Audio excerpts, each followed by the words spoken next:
नमस्कार दोस्तों, स्वागत है आपका अपने YouTube चैनल आर के मैथ हब में। मैं राहुल। तो चलिए दोस्तों, वीडियो की शुरुआत करते हैं। कल मैंने आपसे वीडियो के अंत में एक प्रश्न पूछा था, तो चलिए पहले उसका सलूशन कर लेते हैं। और हाँ दोस्तों, अगर आप मेरे चैनल पर अभी नए हैं तो चैनल को सब्सक्राइब कर ले और बेल आइकन को दबाना ना भूलें, ताकि आगे आने वाले नोटिफिकेशन के बारे में आपको जानकारी मिलती रहे। तो चलिए देखते हैं कल का प्रश्न। तो कल का प्रश्न था दोस्तों कि किसी फ्रिज को इसके मुद्रित मूल्य पर 16.2/3% छूट के साथ खरीदता है। यदि उसने इसे 25% छूट पर खरीदा होता तो वह 600 रुपया बचा पाता। तो उसने कितना रुपये में फ्रिज खरीदा था।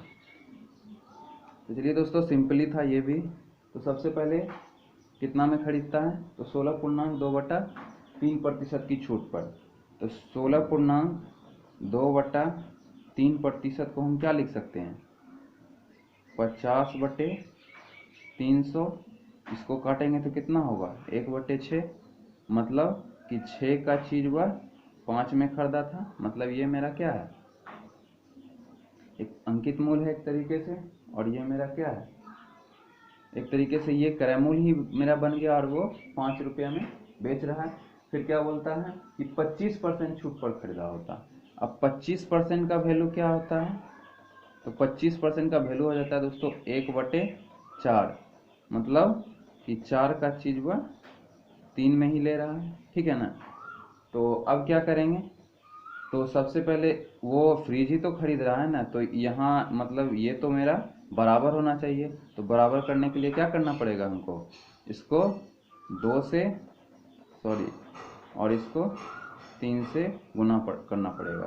तो इसको भी कर देते हैं हम 2 से और इसको 3 से। तो कितना हो गया, 5 दूनी 10, और इधर कितना हो गया, 3 तिया 9। अब इधर हो गया, ये भी 12 कहला गया, ये भी 12 कहला गया, ठीक है। तो अब यहाँ अंतर कितना का है, तो 1 का। तो यही 1 बराबर मेरा 600 का होगा। हमसे क्या पूछ रहा है, तो फ्रिज कितना में खरीदा था। तो फ्रिज का यहाँ कितना दाम है, 12। तो इंटू 12 कर दें, तो 12 छक 72, यानी कि 7200 में वह इसे खरीदा था। तो ठीक है दोस्तों, तो चलिए आज के वीडियो की शुरुआत करते हैं आज के नए प्रश्नों के साथ। और हाँ दोस्तों, ये मेरा डिस्काउंट का लास्ट वीडियो होगा, और कल से हम लोग करेंगे एक नया चैप्टर जिसका नाम होगा एसआई, मतलब सिंपल इंटरेस्ट, जिसको साधारण ब्याज बोलते हैं। तो चलिए देखते हैं आज के प्रश्न। दोस्तों, आज का पहला प्रश्न है कि एक फुटकर विक्रेता थोक विक्रेता से 40 पेन 36 पेनों की अंकित कीमत पर खरीदता है। यदि वह उन्हें 1% के बट्टे पर बेचता हो तो उसका प्रतिशत लाभ क्या है। तो देखिए दोस्तों, इस प्रकार के प्रश्नों को कैसे करते हैं। बोलता है 40 पेन 36 पेन के अंकित कीमत पर खरीदता है। तो माना 36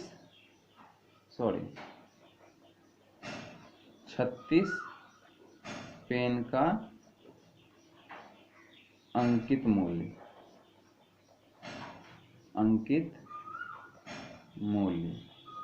100 रुपया, ठीक है। तो 40 पेन का क्रय मूल्य क्या हो जाएगा मेरा, 100 रुपया।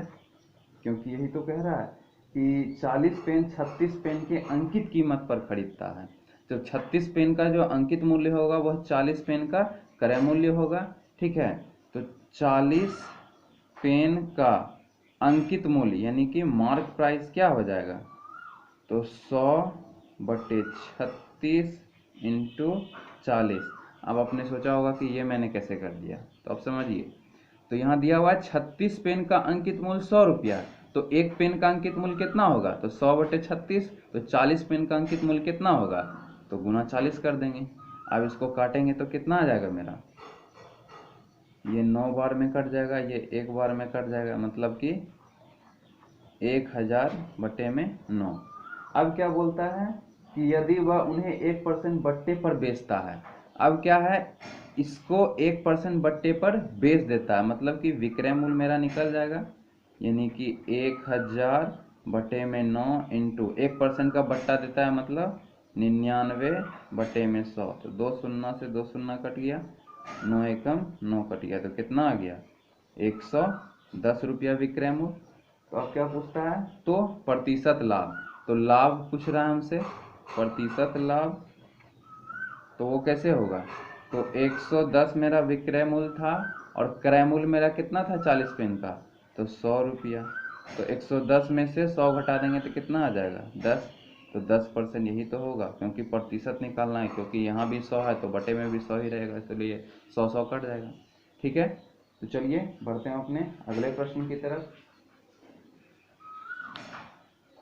हमारा अगला प्रश्न है दोस्तों कि एक दुकानदार एक वस्तु का मूल्य 60 रुपया अंकित करता है और उसे 15% छूट पर बेच देता है, साथ में वह 3 रुपये का उपहार भी देता है। इसके बावजूद यदि उसे 20% का लाभ प्राप्त हो तो उस वस्तु का लागत मूल्य कितना है।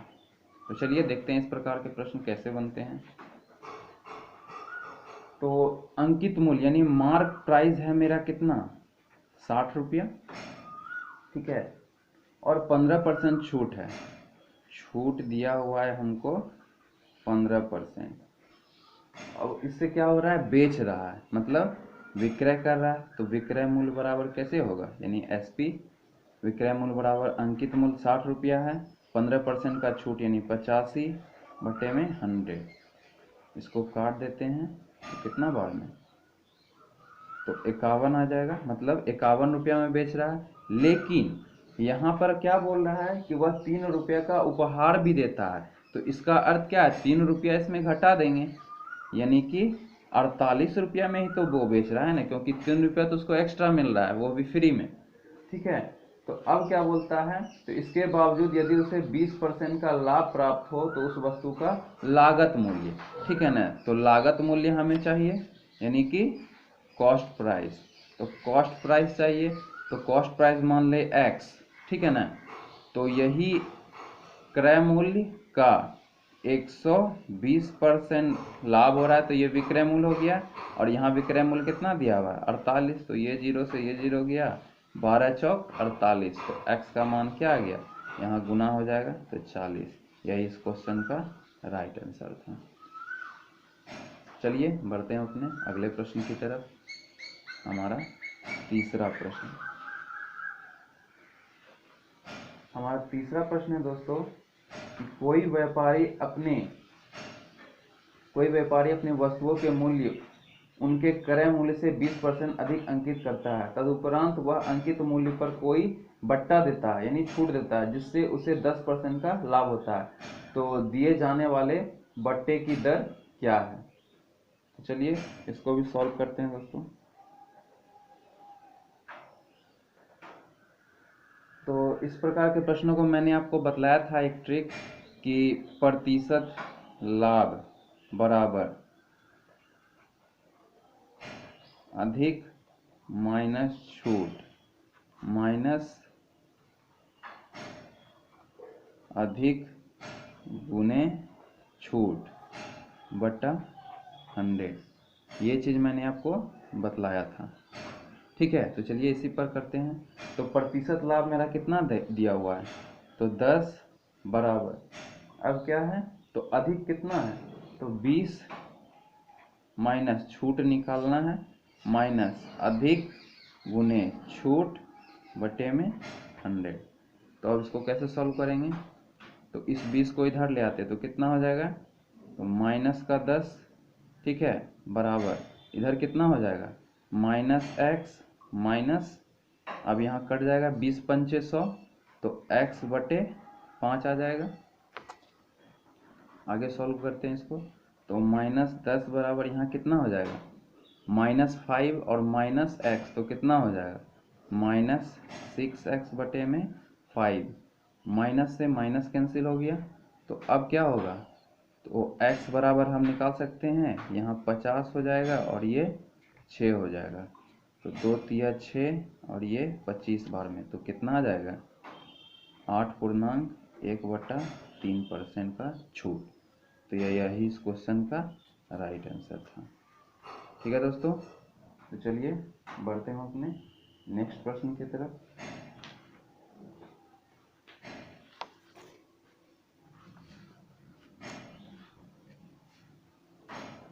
हमारा अगला प्रश्न दोस्तों कि एक वस्तु पर 15% का बट्टा दूसरी वस्तु पर 20% के बट्टे के समान यानी बराबर है, तो उन दोनों वस्तुओं का मूल्य हो सकता है। तो देखिए दोस्तों, इस प्रकार के प्रश्नों को ऑप्शन से बनाएं, या नहीं तो मैं एक और मेथड बतलाता हूं आपको। तो मान लीजिए पहला वस्तु था मेरा x, ठीक है, और दूसरा वस्तु था मेरा y, ठीक है। तो अब क्या बोलता है कि पहले वस्तु पर 15% का बट्टा, तो 15% दे दिए, और क्या बोलता है दूसरे वस्तु पर 20% का बट्टा, तो 20 लिख दिए। तो ये 0 से ये 0 कट गया, 5 दिया 15, 5 चौक 20, तो क्या आ गया 3x बराबर 4y। तो हम यहाँ x बटे में y का मान क्या लिख सकते हैं 4/3। लेकिन ऑप्शन में मेरा क्या है 85 60 60 40 40 20 और 80 60, ठीक है। तो अब हम क्या करेंगे, तो अब इस प्रकार के प्रश्नों को हल करने के लिए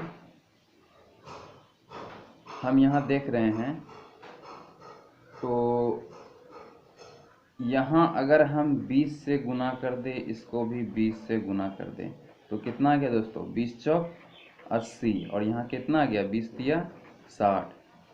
तो अब हमारा ऑप्शन कोई मिल रहा है, तो हाँ डी नंबर ऑप्शन मिल रहा है। तो इस प्रश्न का यही सही उत्तर था। अगर ऐसे नहीं बना सकते हैं दोस्तों, तो इसको ऑप्शन वाइज बनाइए। तो कैसे, तो 80 का 15% निकालिए, तो 80 का 15% निकालते हैं, 0 से 0 गया, 5 दूनी 10, 5 दिया 15, 2 चौक 8, तो कितना आ गया 4 दिया 12। और दूसरा क्या है 60, तो 60 का 20% निकालिए, 20%, 2 शून्य में 2 शून्य कट गया, 6 दूनी 12। अब देखिए यहाँ भी 12 यहाँ भी 12, तो दोनों समान है। तो चाहे आप इस तरीके से बनाएं या इस तरीके से बनाएं, दोनों ही सही है। तो चलिए हम अपने आखिरी प्रश्न की तरफ बढ़ते हैं दोस्तों। इस वीडियो का लास्ट क्वेश्चन है दोस्तों कि चीनी के मूल्य में 5% का बट्टा प्राप्त करने पर एक खरीदार 608 रुपये में 2 किलोग्राम अधिक चीनी प्राप्त कर सका, तो चीनी का विक्रय मूल्य क्या है। चलिए इसको भी देख लेते हैं। इसको मैं सिंपली तरीके से आपको बतलाता हूँ दोस्तों कि 5% का बट्टा, तो 5% का अर्थ क्या हो गया दोस्तों 1/20। इसका अर्थ क्या है 20 अगर मार्क प्राइस है तो वो बेच रहा है कितना में 19 में, ठीक है। तो इसी 19 का वैल्यू तो दिया हुआ है हमको 608, ठीक है। तो ये कितने बार में कट जाएगा 32 बार में, ठीक है। और ये जो 32 आया तो ये क्या बोल रहा है 2 किलो अधिक चीनी, मतलब ये 2 किलो का चीनी का दाम हो गया। तो हमें 1 किलो का दाम निकालना है, तो बटे में 2 कर दें, तो कितना आ गया 16, मतलब 16 रुपया इसका क्या था विक्रय मूल्य है। अगर इसी में हमसे पूछ देता दोस्तों कि इसका वास्तविक मूल्य क्या है, तो वास्तविक मूल्य हम कैसे निकालते हैं, तो ये मेरा जो 32 आया था, तो इसी 32 में हम 20 से गुना कर देते हैं, तो मेरा क्या आ जाता है मार्क प्राइस। तो मार्क प्राइस तो मेरा वास्तविक मूल्य था, तो कितना होगा 32 दूनी 64, 640 रुपया इसका वास्तविक मूल्य हो जाता है, ठीक है। तो आज तो डिस्काउंट समाप्त हो गया दोस्तों। मैंने हर प्रकार के क्वेश्चन आपको करा दिए हैं। मुझे नहीं लगता कि इससे एक भी क्वेश्चन एग्ज़ाम में भागेंगे। तो अगर वीडियो अच्छा लगा हो दोस्तों तो लाइक करिए, और लास्ट में आपके लिए भी एक प्रश्न है, इसे बनाइए। तो कल मिलते हैं एक नए चैप्टर के साथ, तब तक के लिए धन्यवाद।